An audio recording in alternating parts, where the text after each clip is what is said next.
social science part.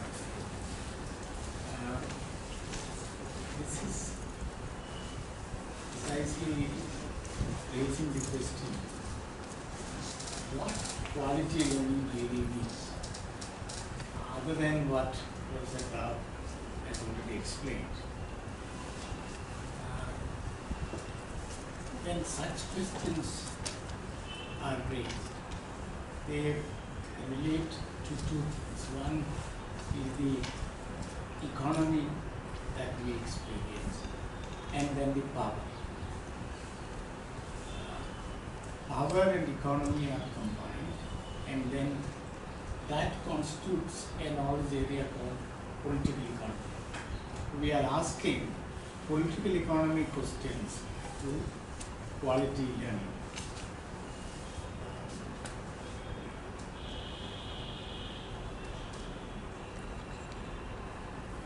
Now, what is quality learning? We also start with the preliminaries.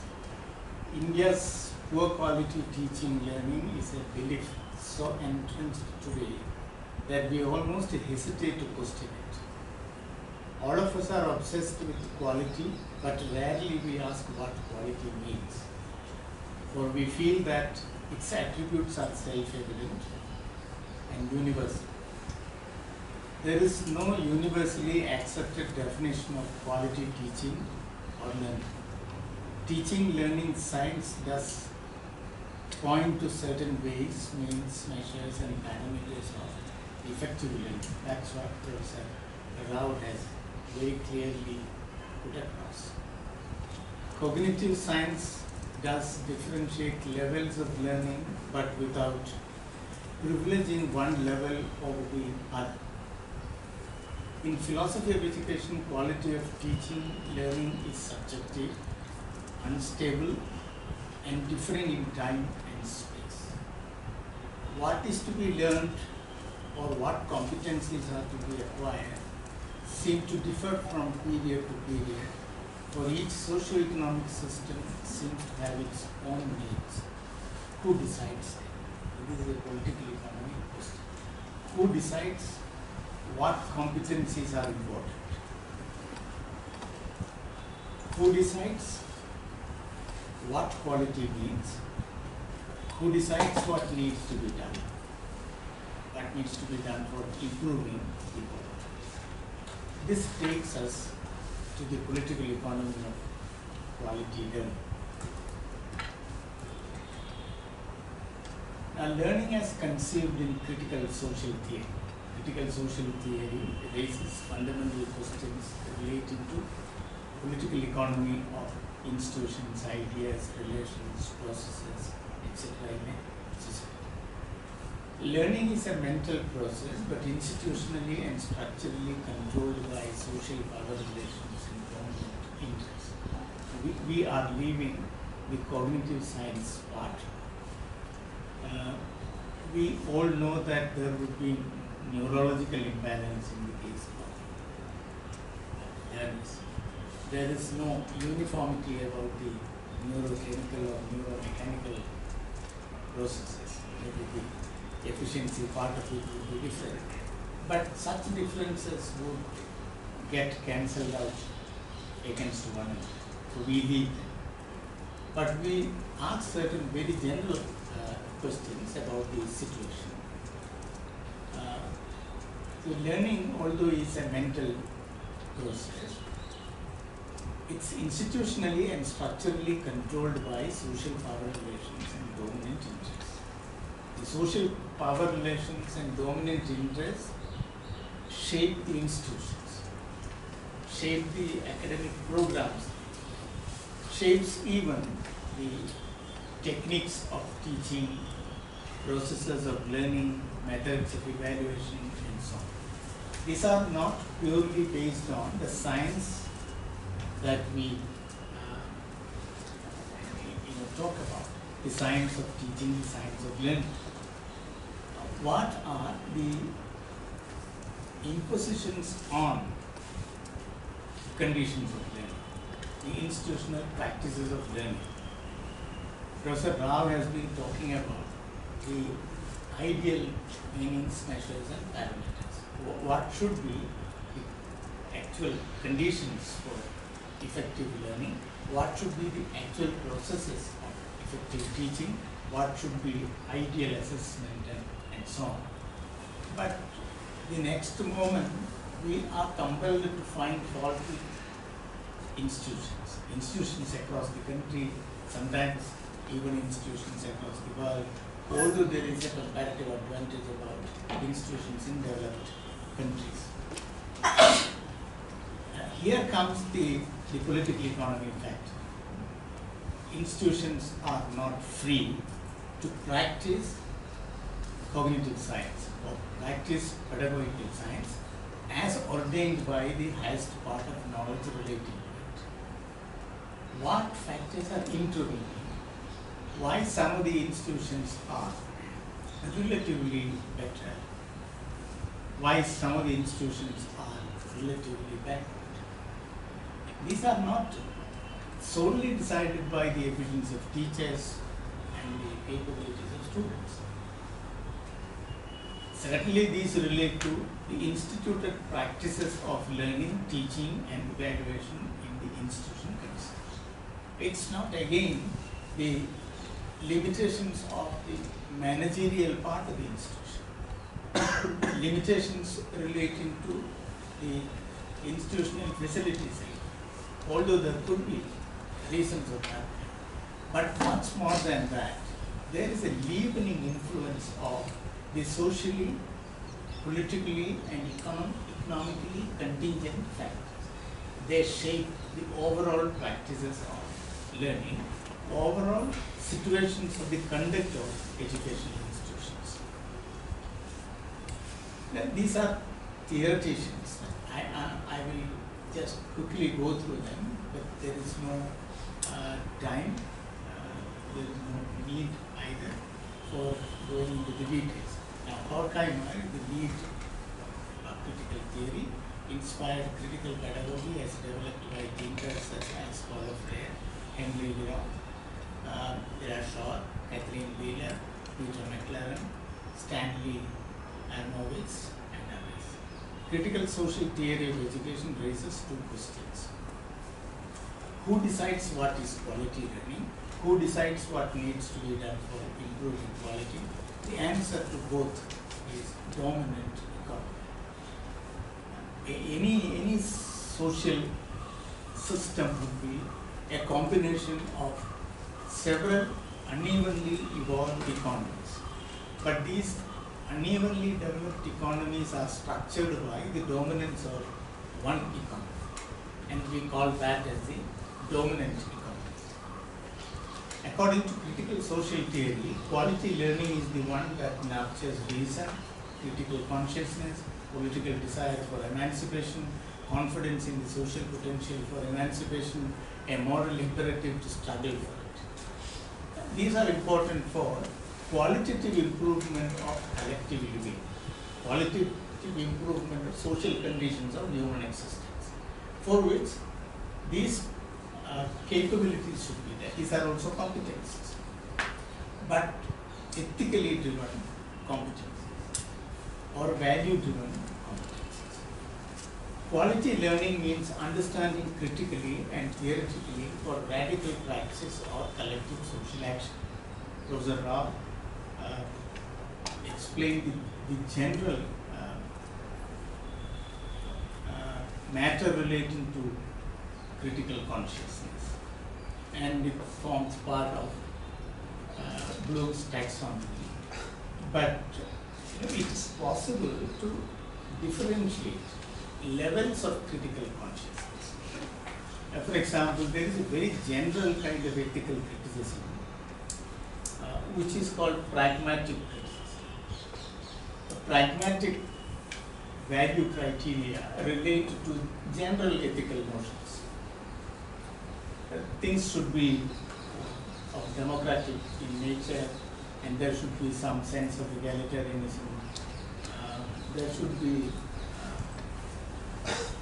value attached to the conduct of learning. There are certain such parameters on the basis of which you evaluate and you critique. That kind of criticism based on general value criteria is called pragmatic criticism. And you can have specialized critical assessment, purely ethical criticism once again. Some of them would be more inclined to the religious values and passions. And for a person of that kind, a value system would be mainly constituted by something that is universally ordained in the religion. Maybe the law of ideal values and so on. On the basis of which you can evaluate, you can criticize. And there can be much specialized critical approaches, like psychological criticism, or purely political criticism. What is the nature of power involved in it? It's political criticism. But there is a kind of serious, all-encompassing criticism, which is ethical, social, political, humanitarian, and on top of all, emancipation oriented. That kind of criticism raises question right at the face of power. It tells truth to power. And that is radical criticism. It's at once a praxis intervention. Question is not mere question. Question is raised right at the power, and the implicit assumption is that it is questioning power, or it is trying to unseat power, or it is trying to set aside power and emancipate people under imposition. That kind of criticism is considered to be the highest kind. Again, highest on certain basis, certain parameters of values. Quality learning in the dominant economy. Now, what is our dominant economy, and then what is quality learning in that? Dominant economy of the contemporary world is techno-capitalism.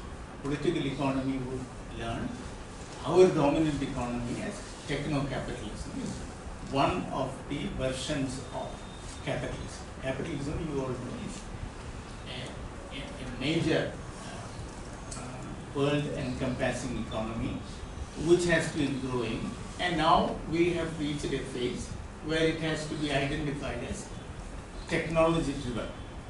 Technology is the dominant knowledge factor in that economy, and technology is so powerful that it is even compelling pure science to be technology. Without an element of engineering, you cannot think about pure science in the global market situation today.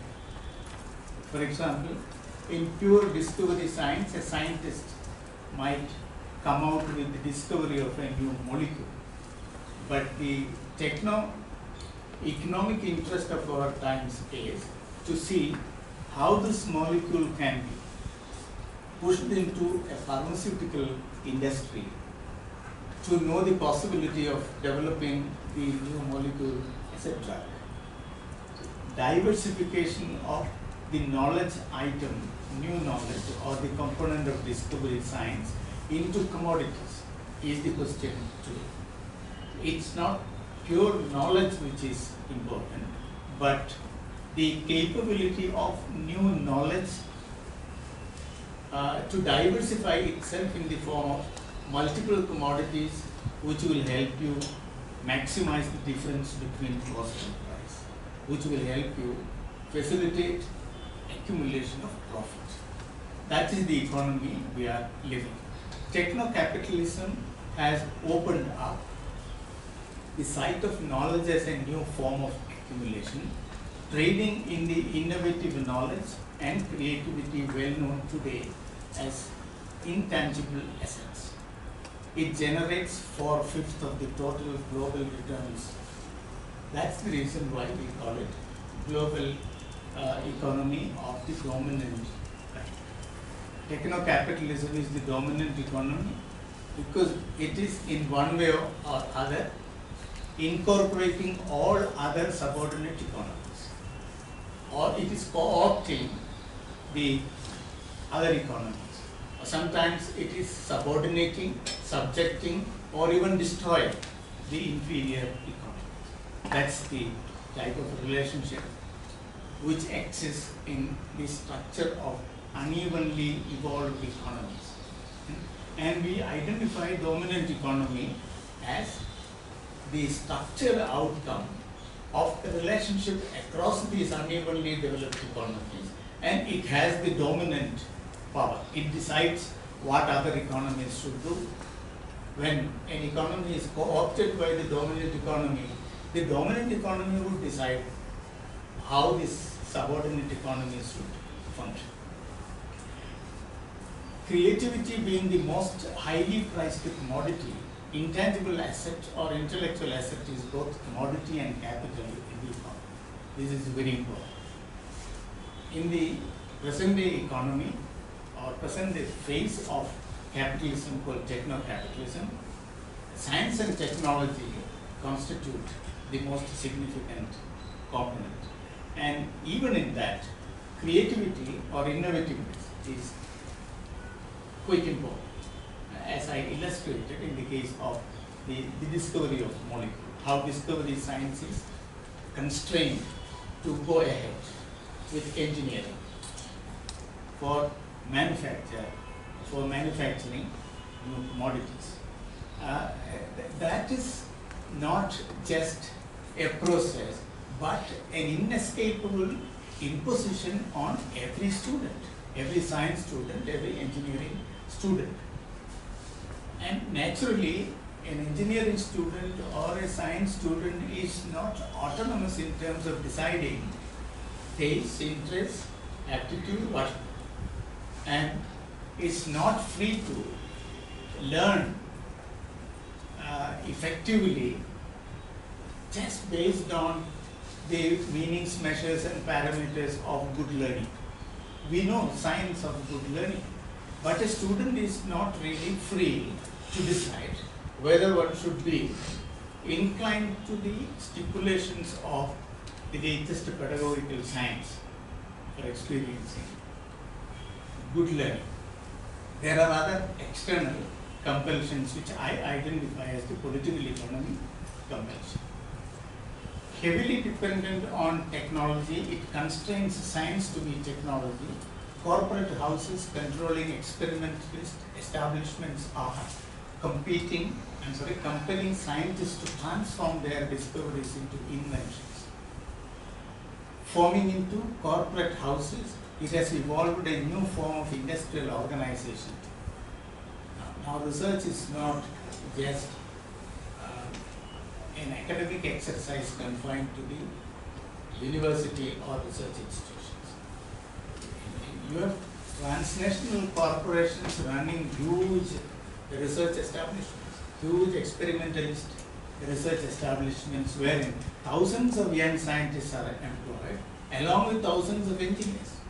You don't have a multinational research establishment today without engineers. Earlier on, there used to have research establishments with pure scientists and research establishments with technologists. Now they are combined because that is the need of the dominant economy.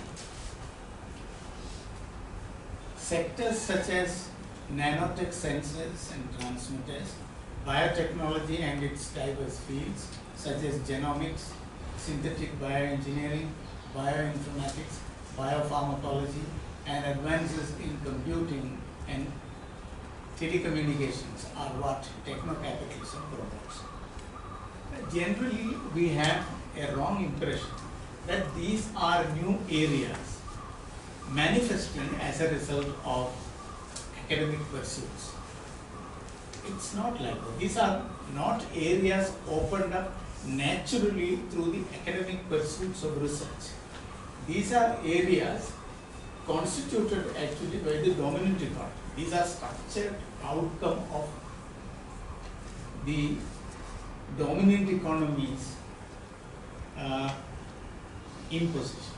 Dominant economy is compulsion. That they are developed, biology pretty well, and therefore biotechnology. That is not because why biosynthetic engineering? Why nano sensors and all are nanotech sensors? This is not the logical manifestation of sustained research in an area of specialization. Instead, it is the result of convergence of multiple areas of specialization under economic compulsion. Under economic compulsion, multiple specialists are brought together and they are compelled to work together and they are compelled to bridge across the multiple areas of specialization. For what? For producing highly priced commodity, for facilitating better accumulation of profit. You can see research getting associated with instrumentation. And across the developing countries, the research projects are funded by the state agencies, giving lot of importance to instrumentation. Whether the particular project really requires a costly instrument or not is immaterial. It has much to do with the treaties and alliances across the developing countries with the developed countries. What sorts of research equipments have to be imported? It's politically decided. And with the result, when you apply DST for a project, a costly equipment like NMR may not be the actual requirement of your project, but sometimes you may get it because it is not the logic of academic requirement which is at work, but the total outlay and then the percentage politically decided. Percentage for purchase of equipment which is politically decided.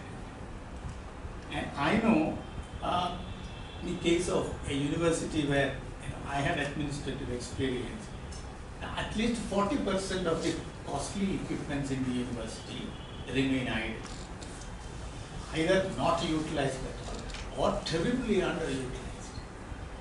And I was interested in knowing the political economy of accumulation of these instruments. It's the interesting process. It's only trade in advanced equipments, trade in various gadgets. They are only capital goods. They are commodities relating to manufacture. But in the techno-capitalist system, these are capital goods or commodity production related goods and also goods of exchange. And you have instrumentation centers. The rhetoric is wonderful, but the idea is to centralize costly research equipments in one department or in one institution so that other institutions can make use of them.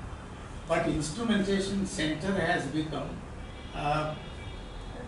just like any other department, and then it has its own pursuits. And these pursuits are governed and controlled by the political economy of techno-capitalism.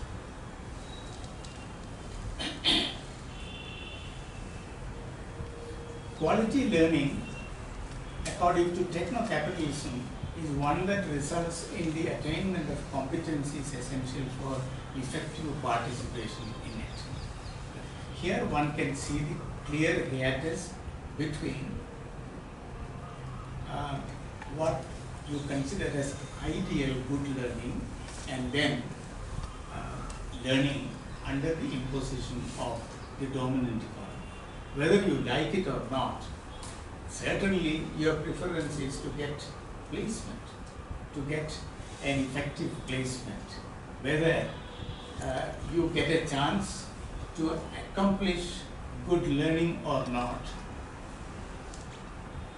You are satisfied finally with the attainment of a good placement. And there may be total alienation between the competencies that you have already acquired, and then you as a person of affective reason, emotion, satisfaction of all kinds. For example, a person of creativity need not necessarily be satisfied with a placement in an innovative sector. An engineer who is the lead person in a unit of a multinational experimentalist organization, and he is managing innovation. That is not his taste actually. He is an innovator, but his official responsibility is professional management of innovation production, which is a totally different field. Although semantically you will find that, okay, I am a specialist engineer noted for my innovativeness, my innovative faculty. But that is not the thing that you are really appreciating and enjoying in your placement, because you are asked to manage innovativeness. It is production of innovation, and you are under tension, and you have to manage the young engineers compelled to become more and more innovative and to be totally amenable as slaves for the militaristic confiscation of that by the corporate houses. That is the tension which the youth are undergoing today. A critical theoretical appraisal. I have already given you the attitude of critical political theory, and that is the basis on which I have been raising questions. Only a relatively small number of learners can be successful in innovative learning for neurological, genetic, economic, social, cultural, and political reasons. We know that all students are not equally brilliant. So that is our reading. And we have IQ categories, various tests, psychological tests, and so on. So let us forget about the actual acceptable basis of all these. But we know that there is unevenness about it. But these being variations of a special kind, which can get cancelled out against one another, and therefore we ignore them. We come to a certain general situation which we can encounter with the political economy questions. Of all the most influential impediment, no. Nevertheless, its present number can certainly be enhanced considerably through economic, socio-cultural, and political preparations. That's what institutions are expected to do. And if a teacher is able to, as Professor Rajan very clearly explained, design the course systematically, adopt instruction strategies as the teacher doesn't have to discover anything, knowledge is available. If instruction strategies are so designed, if a learning outcome is anticipated well and democratized so that there is transparency about it, and then tests are designed, exams are designed as they should be. Questions are drafted painstakingly rather than casually, using just write a short note or write an essay. This is very much in my area of specialization. Some teachers are so ridiculous that they don't hesitate to ask questions like write a short note on Second World War. No problem. A history teacher has no problem. The only justification is that there was a short essay question in the previous year, and there was World War. And sometimes an old teacher might have write an essay on the results of the Second World War. But then maybe the next generation is not satisfied with that kind of a question. Students should be knowing World War as a whole, by results alone. Causes also should be there. And then write an essay on the causes and results of the second. Why There are many things other than the causes and reasons. We have to write an essay on this. And then the succeeding generations would have this hackneyed thing, this is stale kind of question. Already an essay was asked, so let us ask a short essay and write a short answer. This is how things go on. But if the teacher is careful in designing questions, would take place only when teacher is very clear about what is to be assessed, what competencies are to be acquired, was already told to the student, and the teacher has now the curiosity to know the efficacy of his own rendering process in the classes, in the classroom, lessons in the classroom. Therefore, there is a genuinely motivated kind of question, which would make things clear to the teacher, and assessment then becomes systematic or scientific.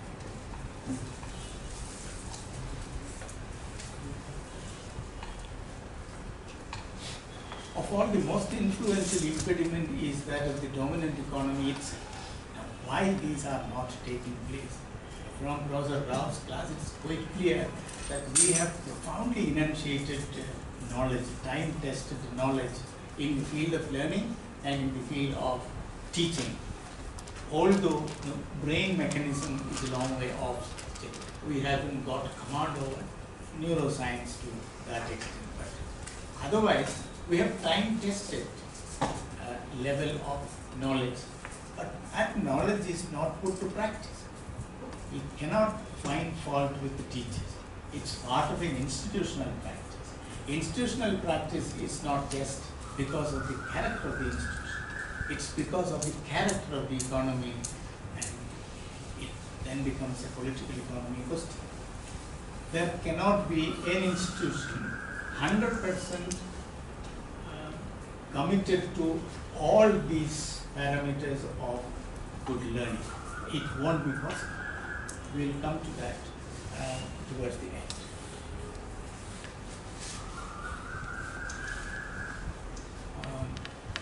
Democratization of quality learning is not its interest, which is not only unnecessary for its enterprises, but also unfavorable for quality learning is realistic, deep and critical. Political economy would make the idea clear that dominant economy doesn't need all these things. That's why it's not becoming feasible. Learning is divested of its critical quality by historically contingent social structural devices which thinkers have theorized differently. Marx viewed it ideology, false consciousness, Foucault as discourse, power, knowledge combined, Bourdieu as habit as behavioral structural power, Luhmann as autopoiesis, social reproductive power, etc. I'm not going into the theoretical details. These devices constitute societal everyday life with routines, conventions, normative ideas, practices, institutions, concepts and meanings. They govern social common sense. Social common sense is not just the convergence of individual common sense at the individual level. It is not just a collection of individual common sense. Social common sense is so modulated as to be structurally incapable of going beyond the social systemic control, or in other words, going according to the idiosyncrasies of an individual. An individual may be a very efficient teacher, but that teacher has a limitation. Beyond that, the teacher may not be able to do anything. There are institutional barriers, there are barriers of conventions, barriers of practices, and so on. Even in a prestigious institution like IASC, you may be hearing that in IASC that is not usual.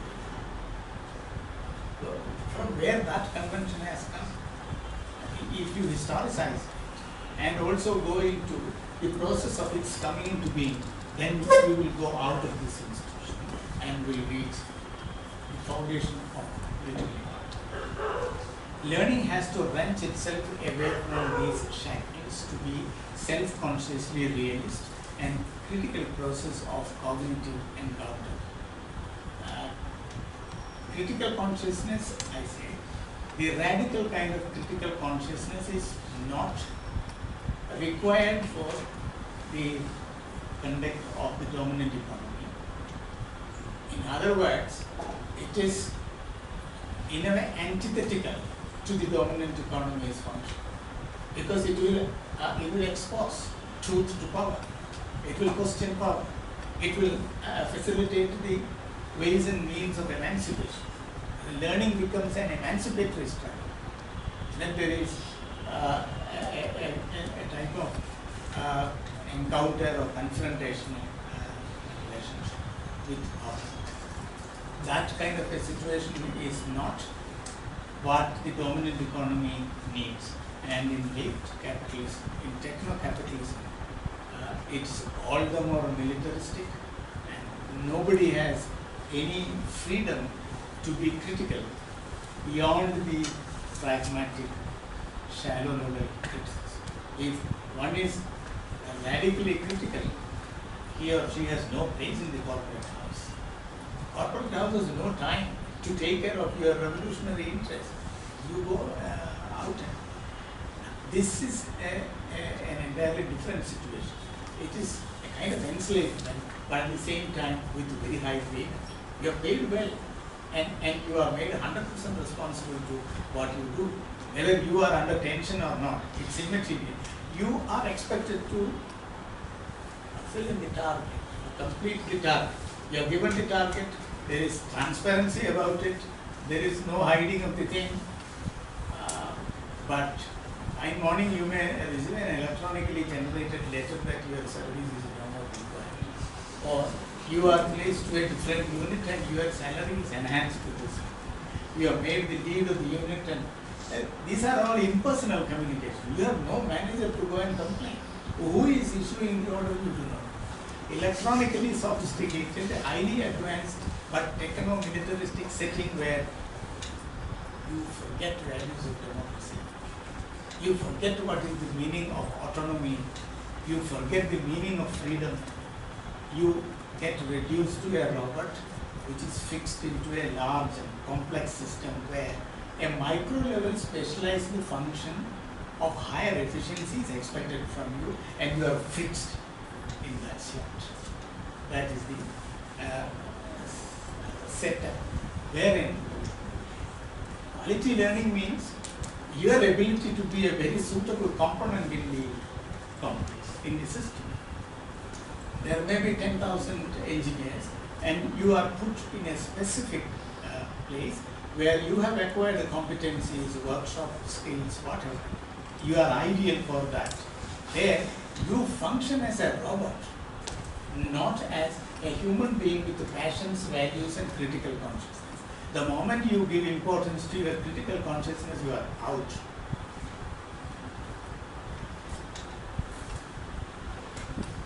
Critical theoretical appraisal. To the present day, clamor for quality higher education is not genuine. I am talking about the Indian situation. So much so are the reports and recommendations. All this is to prepare an appropriate environment and legitimacy for commercialization of higher education by deviating the public higher education sector and spreading the hope that the competitive private sector will render quality education possible. And in a country like India, the interest is commercialization. It's not market innovativeness or creativity, but to do education as a trade. If you have poor quality education, okay, you trade it with poor people. If you have high quality education, you trade it with people who can pay for it. And that, in a way, it is opening up the field of trade in the education sector as well. And India signed the GATS agreement in 2005. From 2005, January 5 onwards, it's in force. Now, you cannot anymore say that education is a public good. Education has already become a private good. It has become part of the industry, profiteering industry. And normally there would be all kinds of capabilities relating to the industry. There are the global level competent industries, and there are local level industries. And all industries can flourish. It is not accidental that none of the recommendations helps quality assurance. Electronic sophistication of learning through ICT or multimedia education alone ensure quality learning unless the content is carefully and profoundly designed. Media will act as a message. Media can be a strong or ideological wheel effectively masking the truth. What then gets promoted in the name of quality learning will be an altogether mechanical and alienating process that diverts learning of its critical power. This is precisely the requirement of the time. Each brilliant student should be purged of the critical element in him or in her. The person is not expected to be socially conscious. The person is not expected to be political not in the party political level, but serious political level, where person is vigilant about the nature of power, nature of state power, and the nature of our relations in society. Techno-capitalism requires an apathetic, unaffected, regimented, and uncritical contingent of experts of micro-specialization, including holistic persons. This is the requirement. So techno-capitalism will call a product with these attributes, person who completed quality learning. But our science of learning will talk just the opposite of this.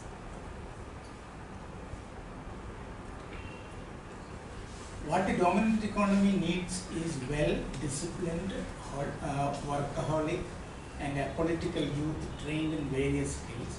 Whatever education that produces this robotic youth is quality education or innovative education to it. For it, quality education is the one that would check as far as possible the production of ethical, political subjects of critical consciousness. This is the most ponderous pedagogical paradox in the education today. Pedagogic science talks about the ideal learning. Pedagogic science has a deep knowledge about what good learning means, but at the same time, you don't need the practice of all these measures and parameters in the world today. Innovative education is only a rhetoric, not real. You have all institutions now talking about world-class higher education with innovativeness as the primary target. If we are going to make millions and millions of innovators in the world, I do not know what will happen. They will invent even an alternative earth and go and inhabit. So that is just a rhetoric. It is not possible. Techno-capitalists know that innovators need not be produced every day. For they can be procured from wherever they are available. And that is the reason why the best ones in the country are going to America or Europe. The corporate houses will procure them and they will go and we will cry for the problem of brain drain. That will go on. Now you cannot convert the entire people within the gross enrollment rate, let it be 20% or 21%. You cannot convert all this 21% of people entering higher education field, creative or innovative. You cannot convert them all into engineer scientists combined. You cannot. And then why this propaganda? We are running an institution. Maybe it's a college, but the college has one of the declarations: professional education, world-class education, innovative education, and so on. But if you examine their practices, processes, Professor Rao knows very well. He is totally agitated and dejected to go into a college which has excellent hardware, competing even a five-star hotel, but very poor social, very poor software. Hardware is as good as that of a five-star hotel, but the faculty component and also the learning strategies and methods and so on, all these are utterly obsolete.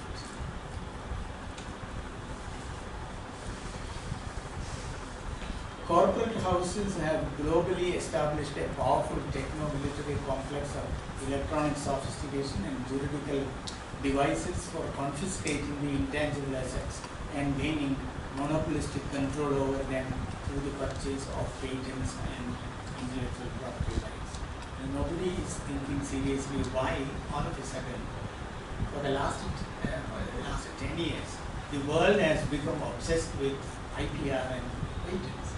And it's the requirement of the capitalist economy, techno-capitalist economy. Knowledge trade has become important. Knowledge trade is dominating the world economy of transactions, and therefore intellectual property rights are important. Patents are important. There is patents going on. Patents are being taken and then stored because they have to exhaust an existing technology and then they require the raw material to open up the other one. Many substitutes are shelved like that. They are purchased and shelved.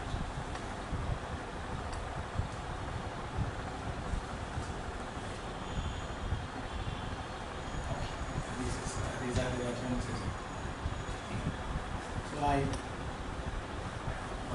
this is a summarized version of the political economy situation, quality.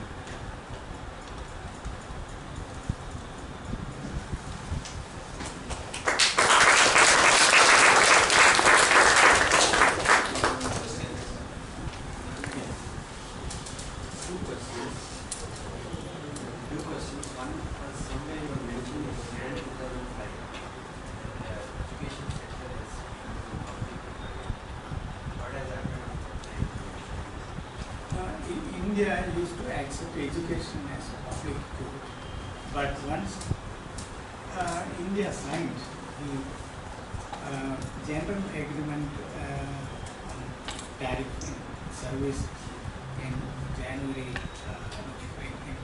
5 January 2005, no, 1st January 2005. This was after the Doha round. Doha some negotiations were made, but the World Trade Organization dictated the terms, and finally India also had to fall in line. But these are not actually taking place on the basis of understanding by the political leaders. For example, when Narasimha Rao signed the agreement, practically he had no idea about the implications of signing the document. They are all facilitated by the bureaucrats. You have two categories of bureaucrats. One, national bureaucrats deployed at the transnational level, and they become transnational bureaucrats. And out of them, the best ones are recruited as corporatocrats. They don't have countries, they have only global industries. And sometimes they go back to the country concerned and would start preparing the nation for being part of the economy. We have a few corporatocrats in the country. They decide what needs to be done. First they say, and we have no argument with them, they say that Indian higher education is poor. We agree. Now, these have to be done. But there is no academic justification for the solutions that they compel the nation to practice. What was your second question?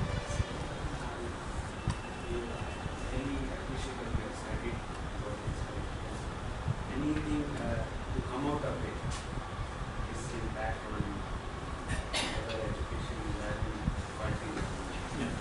At the level there is no solution. We are only unclothing certain disturbing truth about the situation. You find even brilliant people spending their time and energy for developing effective means, measures, practices for democratizing quality learning, quality higher education.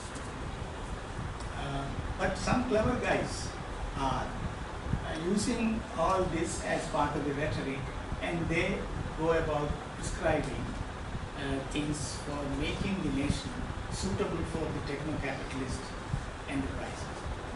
Not to develop a developing country as an effective player in techno-capitalism, but only as a subordinate player.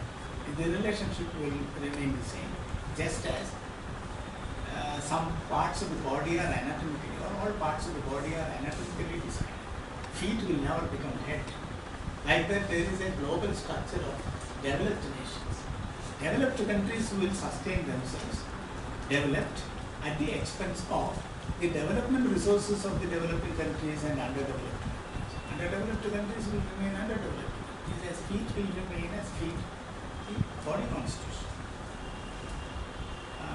It is for the successful sustenance of this terrible imbalance that various methods are devised. And then capitalism is an economy which is based on accumulation power. And its interest is only finding more and more effective ways of accumulation. Now, knowledge has become their field. And therefore, innovation as the obsession of our day. And science and technology as most important areas of knowledge. Very soon, I am sure other areas of knowledge will get totally marginalized.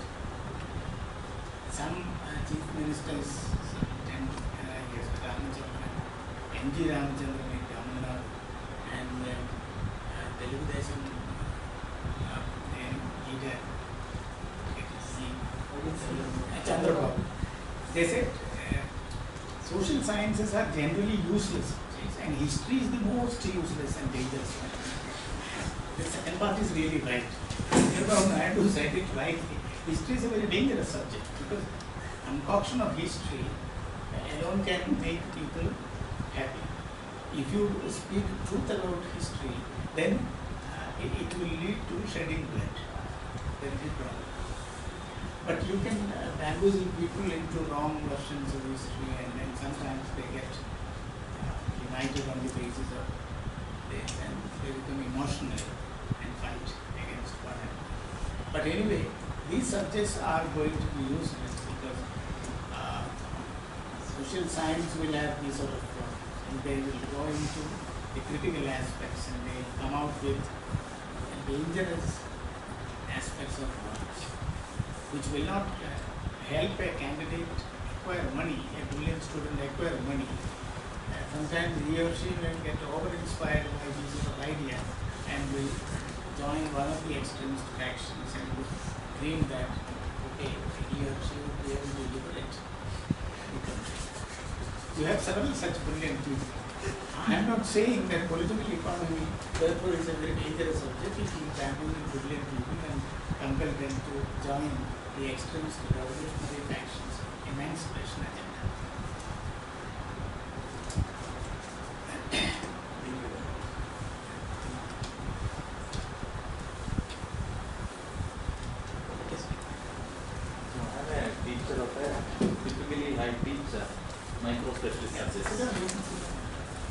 Is there any way, I'm just wondering, so this talk is more of a, I felt like a pessimism of the intellect kind of talk. So, is there any way, while I teach this kind of micro-specialist subjects, I can try to inculcate values of radically critical criticism among the students? It's very clear that we are in the arms of a major dilemma. As a teacher, you are doing injustice if you teach them radical political economy and then trigger values and passions in them, motivate them ethically. The students become useless in the job market. They will not be appointed. Instead, if you transmit the required competencies, if you make the required competencies of demand possible in the classroom, and if your students acquire them, they are good in the job market, they are fine. And they will grow good salary, live comfortably, maybe under pension, but just for pension they are paid well. This is the situation. Now, what to decide in between? It's a democratic country, and it is important that this aspect of knowledge is also allowed to circulate, so that people with some critical realization come together and they exert pressure on the economy, and there are ways and ways of strengthening economic sovereignty of a nation and accommodating its subjects with the sense of equity, well-being and so on. May not be possible for us to go back to the Gandhian scheme, which was ideal. He had understood all these complexities well enough. He persuaded assiduously Nehru to strengthen appropriate technology in the country, make a state instrument capable of. That is the only point which Gandhi was very strict. He said, you can even forget democracy and make a state responsible for development of demand-driven technology in the country, not supply-driven technology. But now the whole world is enslaved by the market, dominated by supply-driven technology. Market decides what gadgets you should use. Market will encourage you to buy any gadget whatsoever, because market has a built-in mechanism of competition, and competitively it will bring down prices so that anybody can use the gadget. With the result, an illiterate fisherman will be using a smart mobile phone, which is of no use for him, but it is available at a cost affordable to him, and therefore he is also buying it. He is in Android software, and he is able to handle it, which is social preparation for consumption of sophisticated goods. So what are the ramifications of this happening in education system on the socio-political scenario in the future? It's very clear. There will be democratization of exploitation and universalization of poverty. that will be the major consequences. And you will have the well-placed people least perturbed by the conditions, because they haven't been trained ethically, so they are not disturbed by the conditions around. And they may even go back to the old belief that, these are the results of their activities in the previous lives. They have fated like that. What to do? You cannot help is a man of poor fate. So people are weltering in poverty because people will say that because they are poor. Beyond that, they will not. Who impoverished them? Who impoverished them, or what conditions sustain their poverty? It's not a question to them at all. It's not a scientific question for them, or it is not a technologically manageable issue, because they don't have a technological solution for it.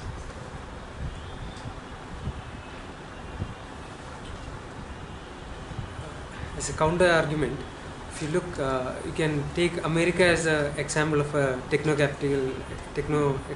capitalistic society, and you can see that they have the best That is the case with any developed country. But some of the countries like Japan is not interested in that. They are still confined to what is called national economic sovereignty, and also national autonomy in production of higher knowledge and so on. And they are successful in competing with other capitalist countries. But America has democratized it.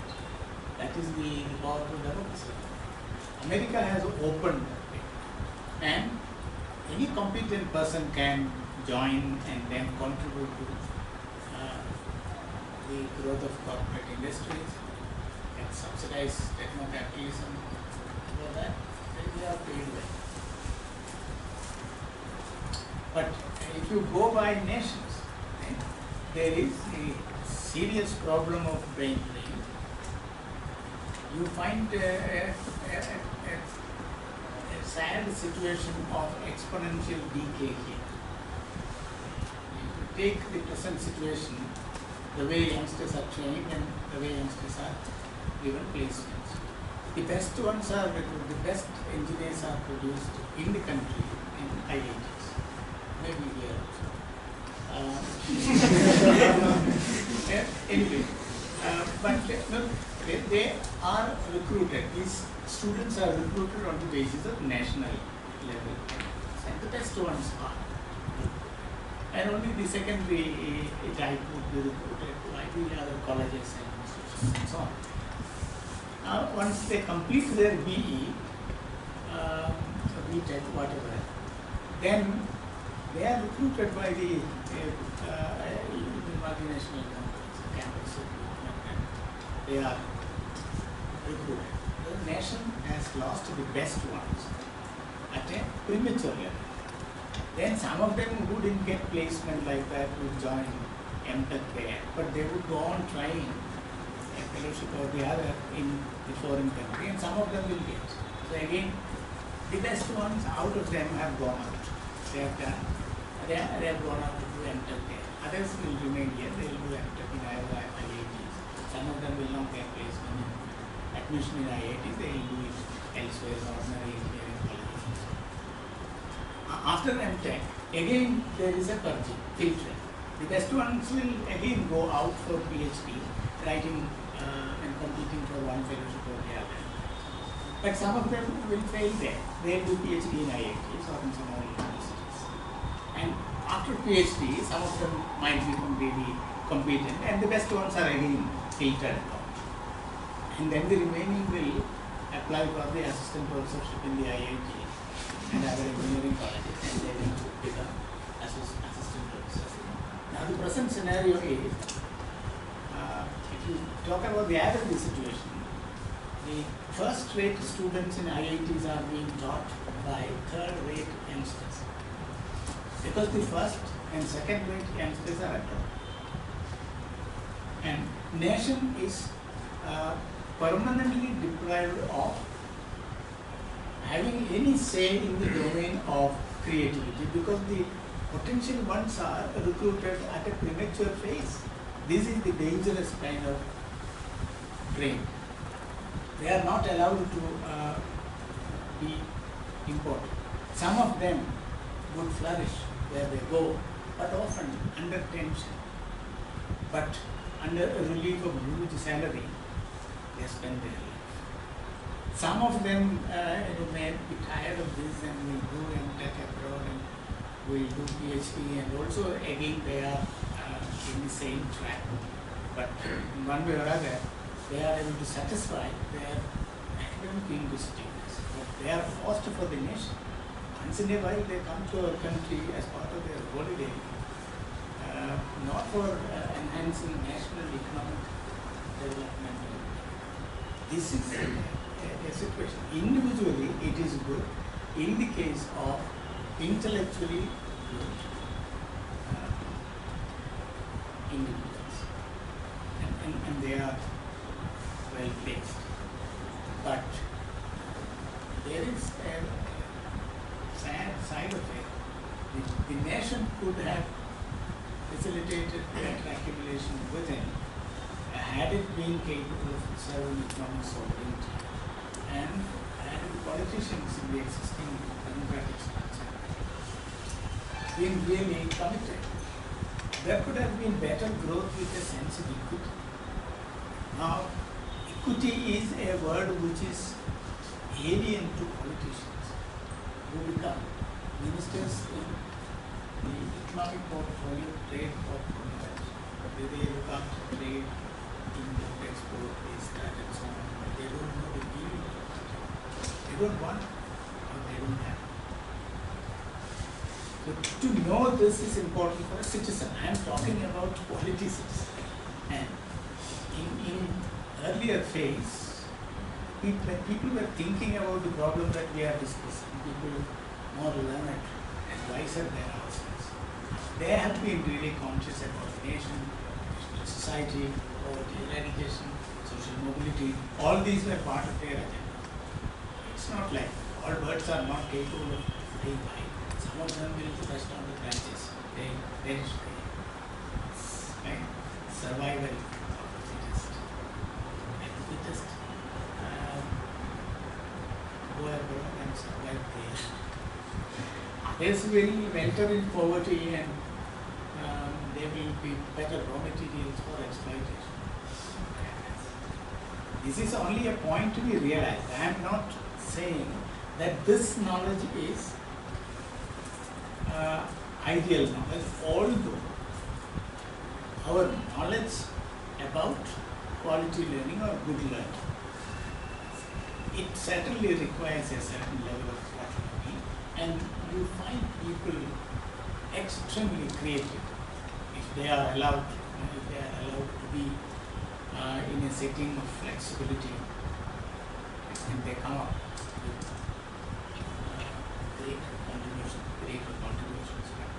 That is not always possible, even though the developing knowledge,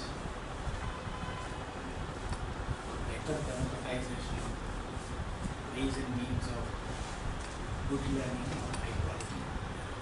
High quality learning can certainly make a person creative and innovative, but he or she will be critical also. As Gandhi said, he or she will be or inspired by demand-driven technology, be driven by appropriate technology. He or she realizes, ultimately various issues. Laws of thermodynamics are not mere lessons to be learned, to be imbibed and also to be incessantly remembered. You know second law of thermodynamics, you know about entropy, and at the same time you believe that technology is the answer for everything. No idea about energy conservation, no idea about being recklessly extravagant about the use of energy. As a result, you also promote a kind of technology which is capital intensive, energy intensive, technology intensive, and intensive in all aspects, ultimately ending up with intensive human operation. And justice relating to only one question, capability to facilitate better accommodation, capability, that is efficiency. Other things, it's immaterial. With the result, you end up with a person utterly indifferent to social justice and environmental justice. You are not concerned. But if you are allowed to think and use your brain independently, generate knowledge, and also values go with that, you talk about strategies of economic growth, but at the same time, there is a passion for equity in good, then you will end up with a person who is a dignified citizen with sense of value. You are not interested in being extravagant about your creativity for subsidizing capitalism, but for doing justice to society and environment. This is also important for human beings in terms of long-term sustenance. Some people have to know about it, but X or Y may not find time. But at least if SED is having some time, at least SED will stand up and speak for sustenance of human beings, sustenance of the human environment, and also sustainability of human practices, human material practices. Therefore, this aspect is also important and important.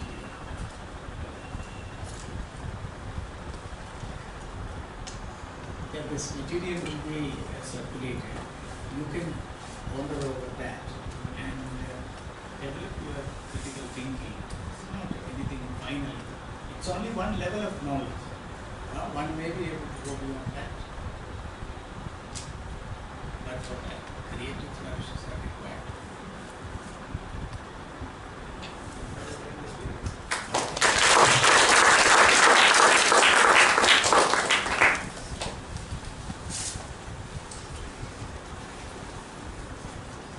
Professor Rajan and Professor Rajan Gurukkal for spending their time with us.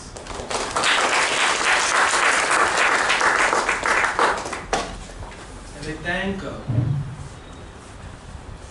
Professor Rakhavendra Gadakar, who is not here in South Station, for allowing us to use the Center for Contemporary Studies Seminar Hall. He is the chairman of Center for Contemporary Studies. So, I, on behalf of SIMA, thank Professor Rakhavendra Gadakar for allowing us to use the infrastructure of CCS.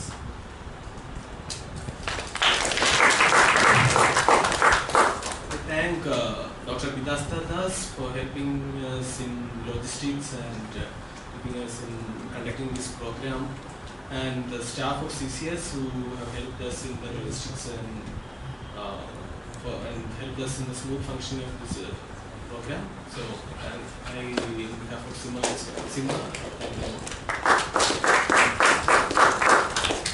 and all of you have spent a couple of hours with us listening to the talks and actively participating in the discussion with the professors, asking queries and